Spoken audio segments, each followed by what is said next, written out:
महाराष्ट्र सरकार द्वारा गोमाता को राजमाता का दर्जा देने की ऐतिहासिक घोषणा के उपलक्ष्य में पूरे राज्य भर में हर्ष और उल्लास की लहर दौड़ गई है। नागपुर शहर के वैरायटी चौक पर विश्व हिंदू परिषद और बजरंग दल के माध्यम से विशेष जल घोष का आयोजन किया जा रहा है। इस ऐतिहासिक निर्णय का उत्सव बनाएं और भारतीय संस्कृति और सनातन धर्म की महत्ता को फिर से स्मरण करें। हर्षोल्लास और समर्थन इस आयोजन को सफल बनाएगा। गोमाता के सम्मान को जन जन तक पहुंचाने का संकल्प लें।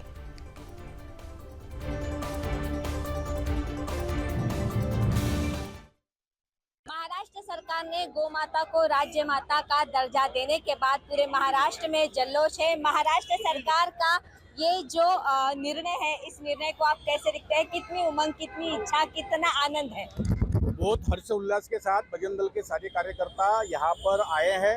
यहाँ पर ढोल ताशे के साथ मिठाई बांटने का और गौ माता का पूजन करके हमने महाराष्ट्र सरकार का बहुत अभिनंदन करते हैं। उन्होंने यह इतना बड़ा कार्य किया, जिस कार्य के लिए लाखों करोड़ों इस महाराष्ट्र के हिंदू तरस गए थे और जिन्होंने गौ माता के लिए अपना बलिदान दिया, जो सार्थक हुआ।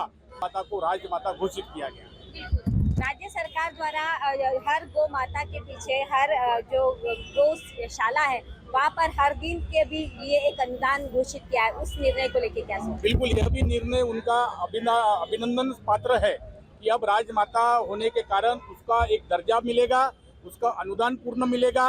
जो गाय पाल रहे हैं उनको भी अभी गाय जैसी बूढ़ी होने के बाद जिसको छोड़ देते थे, अब वो होगा नहीं, क्योंकि अब मरने तक उसका पालन पोषण यह अब अनुदान के तौर पर चलने वाला। इसलिए शेतकरी बंधु भी बड़ा खुश होगा और हिंदू भी बड़ा खुश होगा।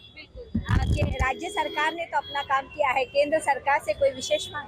बिल्कुल, केंद्र सरकार से हमारी मांग है, क्योंकि इस भारत के पंतप्रधान हिंदू सम्राट जिसको हम कहते हैं, वो आज इस गद्दी पे बैठे हैं और मुझे निश्चित तौर पर कि देवेंद्र जी और आदरणीय शिंदे जी ने जो निर्णय लिया है, इसके बाद केंद्र के हमारे नरेंद्र मोदी जी गौ माता को राष्ट्रमाता घोषित करेंगे, ऐसा हमें पूर्ण विश्वास है और होगा, जल्दी होगा। महाराष्ट्र सरकार ने गौ मास को बंदी की थी, उसके बाद भी महाराष्ट्र में गौ मास बहते हुए, चलते हुए या फिर गौ माता का एक जगह से दूसरी जगह स्थलांतर भी होते हुए नजर आ रहा था। क्या बताएंगे इस निर्णय के बाद? आपको लगता है कि इस महाराष्ट्र में गौ माता की स्थिति जो है वो अब सुधरेगी? देखिए, ऐसा है, गौ माता का मांस बंदी करना और गौ माता का घोषणा करना, ये दोनों में बहुत अंतर है, ठीक है ना। गौ माता की जो घोषणा हो गई, राज्य माता की जो घोषणा हुई है, उससे उनका संवर्धन, उनका पालन, उनका लालन, उनकी इज्जत है। अभी कोई हाथ भी लगाएगा या एक डंडा भी मारेगा तो गौ माता को मारेगा, यानी राष्ट्र माता को मारेगा।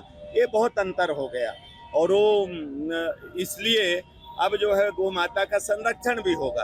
और जहाँ भी अभी छोटा सा उदाहरण ले लीजिए, महानगर पालिका वाले बांध करके ले जाके कांजी हाउस में डाल देते थे, अब उसको पकड़ नहीं सकते।